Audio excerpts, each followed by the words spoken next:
I got a big old picture of Alexandria Ocasio-Cortez because she is the celebrity of the moment. She is the big star everybody's talking about.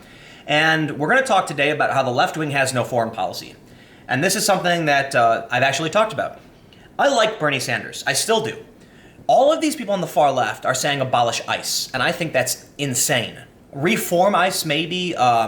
Put it back under the Department of Justice, sure. Those are arguments I can understand. But the idea of getting rid of immigration enforcement is just absolutely insane. So when Bernie Sanders was questioned, he refused to say he was in favor of abolishing ICE and said, we just need to come up with a real plan for this. And I said, he's right. We do need a real plan for this. Because what's happening at the border right now is chaos. Whether you think we need the wall or whether you think we need some kind of humanitarian system to figure out where to put families and stuff. Whatever the thing is, we need a solution. And Bernie was talking about, now obviously he's on the other side of the debate than Trump, but he's right. If someone came up to me and said that they supported Trump and wanted to have a discussion about the solution for the border, I'd be like, yes. If they said I support Bernie Sanders and I really don't like Trump and I want to have a discussion about the border, I'd say yes. And if someone came up to me and said I want to abolish ICE, I'd be like, what? What? This is the start of where we see the left has no foreign policy plan, okay?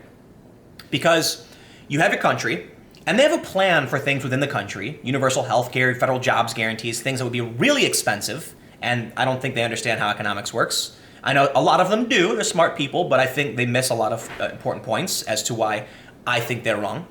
But then you start getting to the border, okay? And when you're at the border, you are now dealing with issues of your country and another country.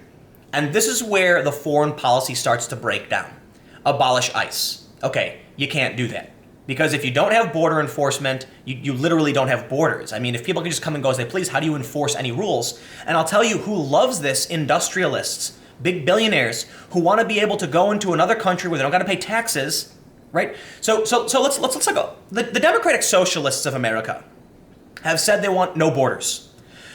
Okay. They also want to increase the corporate tax rate to, I believe, 28% to help pay for things like healthcare. If there are no borders, the companies will just leave if you raise the corporate tax rate. Why am I having to explain this to an economics major, Ms. Cortez? And this is funny. Look, the only reason I'm picking on Cortez is because she is in the spotlight, right? I actually agree with her a lot more on a lot of issues than most other politicians. But I'm not a democratic socialist. I'm especially not. And I'm not a social democrat. I'm a social liberal. So I'm to the right of Bernie. But I like Bernie for his honesty. And I'm willing to give him a shot even if I don't like it. But I'm also worried about the slippery slope of we had Bernie and now we're getting towards the Cortez. No borders, but also corporate taxes. So let me just explain. This story talks about a lack of understanding of foreign policy. Alexandria Ocasio-Cortez called, the occupation of Palestine, Israel's occupation of Palestine, and then said, oh, I'm not an expert. Well, you're not an expert. You need to be, at least to a certain degree. That was her Aleppo moment, right? If you remember, Gary Johnson was sitting in an interview and someone said, what do we do about Aleppo? And Gary Johnson goes, and what is Aleppo? And everyone was like, whoa, what? It's a wiped out city in Syria, for those that don't know. So there's two important points. When asked about, I wonder if it's actually in here. Let me do a search. No, she doesn't talk about it. But someone asked her, "How do you pay for all these programs?" Ben Shapiro, I think it was Ben. He tweeted out this video. It's really funny, where he's like fake interviewing her, and she says, "Increase the corporate tax rate to 28%, and then we can bring in something like $2 trillion to pay for all of these things." And then it plays the Curb Your Enthusiasm music while Ben stares to the camera. It's funny. Because when you realize these people, the Democratic Socialists, who she is a member and they endorse her, when you realize they endorse no borders, what do you think's going to happen when there's no borders? You're going to go to a company and say, you need to pay 28% taxes, and they're going to go, no, we don't. We operate on the other side of Mexico. You have no jurisdiction there, sorry. And there's no border to stop them. They also want to abolish profit. Okay, so this is what really confuses me. You want to abolish profit and you want to tax companies? If a company doesn't make... I'm not kidding, by the way. I'm not being hyperbolic. The Democratic Socialists have said abolish profit, abolish borders, abolish prisons. If you get rid of profit, let me explain how profit works. I have a company, and it costs me $100 to produce a widget. I sell the widget for $120, and that is a $20 profit. That means if I don't have profit, I can literally only do the work required to make the product and sell it.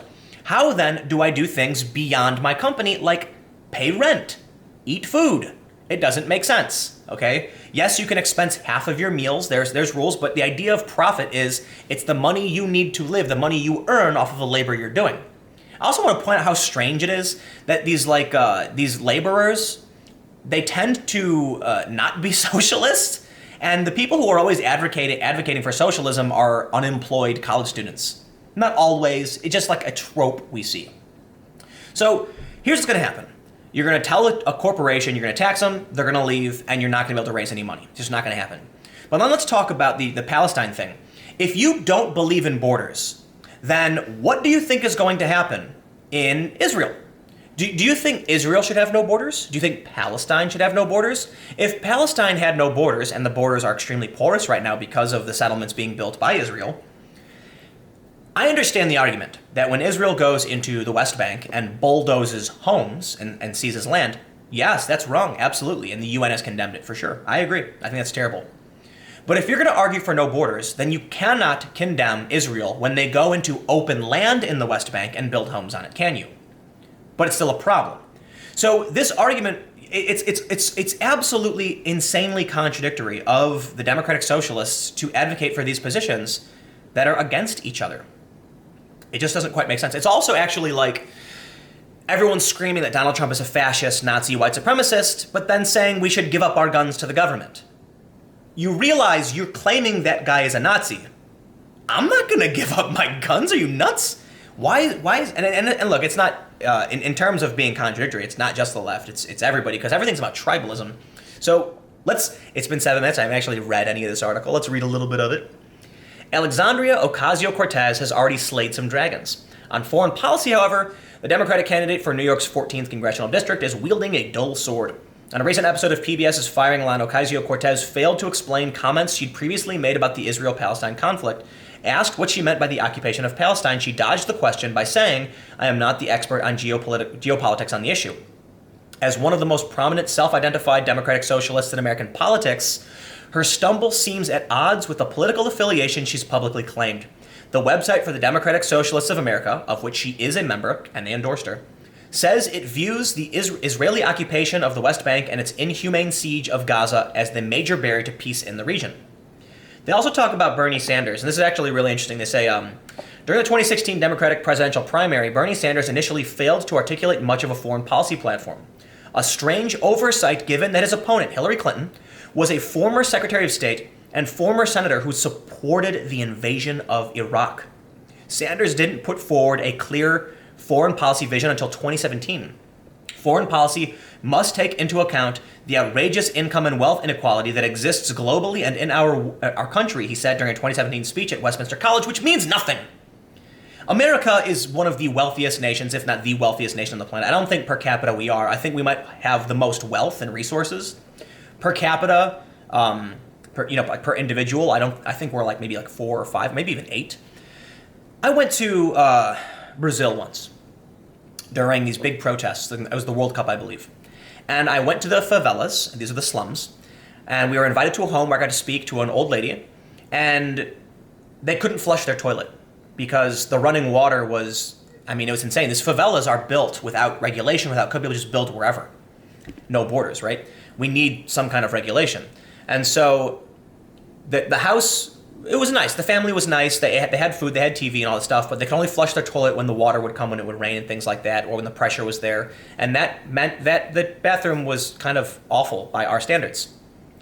The woman asked me, we were talking, and I mentioned that I had covered other big protests like Occupy Wall Street.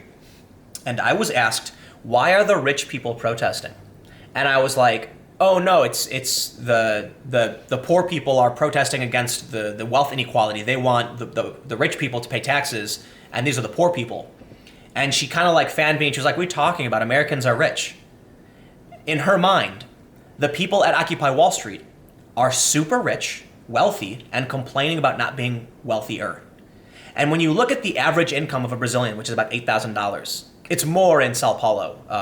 I believe I was in Rio. It's more in the cities, but it's still relatively low in Brazil. And the average income, I think, in the US is something like 50. I think the median might be like 50, but like the average might be like 35. And I was like, wow, yeah, these people make 7 times the money that these households make. And to them, in Brazil, they're looking at us and thinking Occupy Wall Street are rich people complaining they aren't rich enough. Now, don't get me wrong, I think in the United States, wealth inequality is a big problem for a few reasons. We can compare ourselves to the rest of the world and then be very grateful that life is wonderful here. But there is a problem, and that's as things become more unequal, you end up seeing these calls for socialism, and that's not a good thing. Socialism hasn't ever worked. Communism hasn't ever worked. And so what we need is, in my opinion, I am not a laissez-faire capitalist. I do believe we need a free market, but we do need controls. We need a free-ish market, right? I don't want to say free markets. People are going to be like, you don't believe in a free market. No, I believe the market should function mostly free with regulations in many areas to help control and limit certain bad behaviors and things like that. I don't want to get into the full details. But when we move into socialism, that's where people lose their motivation. I actually have another story pulled up right here. I'm gonna wrap this video up in a second, but Canadian province scraps basic income experiment. It said it wasn't working and it was too expensive. And then you end up hearing more of these socialists say things like it wasn't real socialism. What's the thing? The no true socialism? It was originally called the no true Scotsman. Now it's no true socialist. Because everything is not true socialism. It doesn't work. We're seeing people. It's actually relatively simple in my opinion. When the average person, when more people are below the median income, you're going to see a rise of socialism because they believe the system doesn't work because they're looking at wealthy people thinking they should be wealthy too. When most people are above a certain threshold, they think everything's working perfectly and shouldn't change. So what happens is poor people tend to be far left, richer people tend to be far right. I shouldn't say far left or far right, but left and right. So if you're poor, how do you improve your conditions? Well, you're working a crappy job and barely making any money. You team up with other people and demand left-wing policies, more socialist, more communist. Let's say you're making good money though. Then you go more individual route saying, hey man, don't take my money, I'm doing well, why can't you do well? And that's kind of how it works out. So if the inequality persists, we're gonna have fewer and fewer people in the bracket saying you can do it, you can make it, and more people saying it's not possible. And that is a problem. So we do need to figure out how to solve for inequality, but I don't know if you can. Maybe it just ends up with everything falling apart. But all that really matters is that I believe it is safe to say, at least according to the New Republic, where's the left? Where's the left's foreign policy? It's like they don't have it. And Ocasio-Cortez has just slipped up time and time again. Anyway, I think that's it for the day. Thanks for hanging out. I will see you all tomorrow.